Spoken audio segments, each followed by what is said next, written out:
Selamat sejahtera saya ucapkan kepada Dr. Sakinah dan rakan-rakan yang dikasihi sekalian. Nama saya Kerlishi dengan pemegang nombor metrik D202010922273. Hari ini, saya akan membincangkan topik mengenai perbandingan epistemologi antara rasionalisme dan empiricism. Sekarang, saya akan mulakan dengan pengenalan. Epistemologi terdiri daripada dua perkataan bahasa Yunani iaitu episteme yang bermaksud pengetahuan dan juga logo yang bermaksud teori atau sains. Epistemologi merupakan bidang falsafah yang berkaitan dengan ilmu pengetahuan dan konsep-konsep yang berkaitan dengannya secara mendalam dan radikal. Epistemologi juga dikata sebagai theory of knowledge dengan pegangan tiga syarat iaitu kepercayaan tentang apa sahaja yang dipegang, kepercayaan itu mestilah benar dan juga berjustifikasi di mana kepercayaan bukan buta tetapi mempunyai asas dan justifikasi. Dalam falsafah epistemologi, terdapat dua aliran pemikiran yang berbeza yang menjadi sumber ilmu pengetahuan yang diperolehi iaitu rationalism dan juga empiricism. Rationalism merupakan suatu pandangan falsafah yang mementingkan penggunaan akal fikiran yang rasional dalam memperolehi pengetahuan tanpa bantuan deria. Manakala, empiricism pula menekankan pendapatan ilmu pengetahuan melalui pengalaman dan pemerhatian atau pancadera yang menjadi sumber ilmu pengetahuan. Seterusnya, bahagian penghujahan. Dalam aspek rasionalisme, para ahli rasionalisme mempercayai bahawa individu mempunyai pengetahuan semula jadi ketika kelahiran dari kecil. Akal fikiran yang rasional seseorang individu tidak memerlukan pengalaman atau deria. Kebenaran dalam perspektif rasionalisme adalah sesuatu perkara yang harus dibukti oleh akal fikiran atau ratio.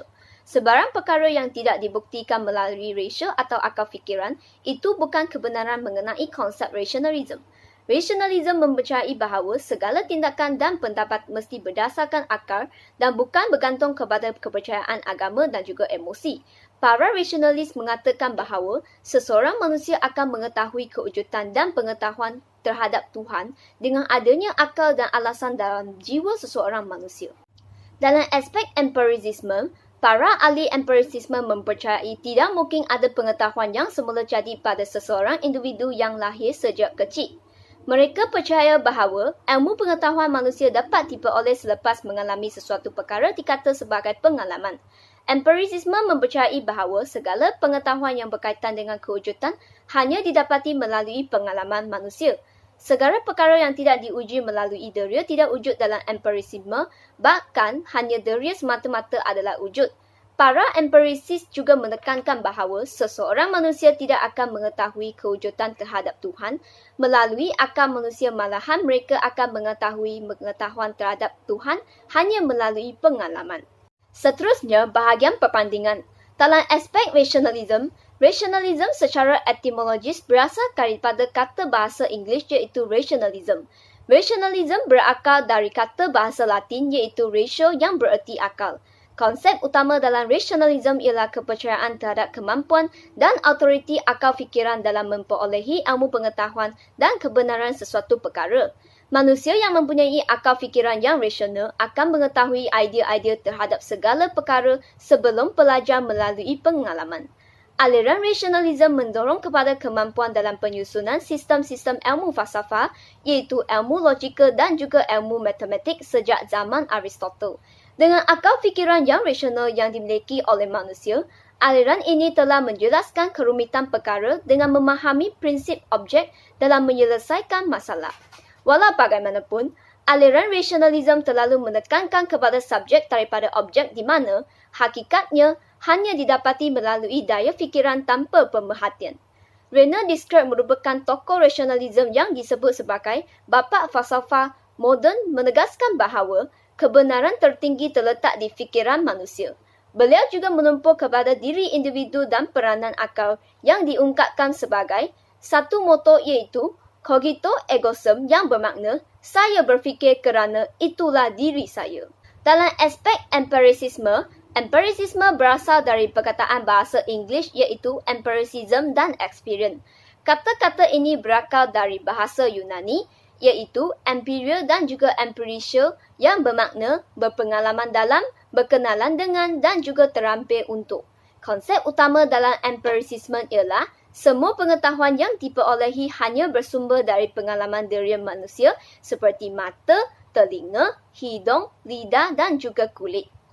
Terdapat dua rukun empiricisme iaitu ilmu adalah datang melalui deria dan juga kebenaran dan hakikat sesuatu perkara mesti diperhati dan diuji terlebih dahulu. Aliran empiricisme menyumbang kebaikan dalam kehidupan manusia di mana manusia dapat memperolehi maklumat atau pengetahuan dengan cepat melalui pengalaman indera terlebih dahulu yang dijadikan bukti-bukti awal dan kerangka dalam mencari hakikat dan kebenaran sesuatu perkara. Walau bagaimanapun, segala perkara yang ternyata dan dilihat melalui mata manusia tidak seperti kenyataannya, misalnya ilusi optik dan juga gelas. Kadangkala, aliran ini tidak memberi keyakinan yang sepenuhnya dan sentiasa dipersoalkan kebenaran sesuatu perkara tersebut. John Locke merupakan tokoh utama bertekatan empirik, berkata bahawa manusia dilahirkan dengan akal yang kosong dan akal akan diconggai tersebut adalah melalui pengalaman dan pemerhatian sekelilingnya. Akhir sekali, refleksi peribadi. Secara amnya, epistemologi yang membahaskan tentang cara-cara memperolehi ilmu pengetahuan mempunyai pandangan yang berbeza dari pelbagai sudut. Rasionalisme dan empiricisme merupakan dua cara atau sumber untuk mendapatkan ilmu pengetahuan dalam bidang epistemologi. Dengan adanya empiricisme dan rasionalisme, manusia dapat memperolehi ilmu pengetahuan melalui cara yang berbeza seperti penggunaan akal dan deria dalam menuju ke arah yang lebih cerah kerana adanya pegangan ilmu yang bermula. Oleh demikian, saya sebagai seorang mahasiswa amat bersyukur kerana dapat mempelajari subjek falsafah ilmu ini yang memberi banyak pengetahuan kepada saya supaya menggunakannya dalam kehidupan saya, terutamanya falsafah epistemologi yang menekankan kepada penggunaan akal dan deria dalam memperolehi ilmu pengetahuan. Sekian, terima kasih.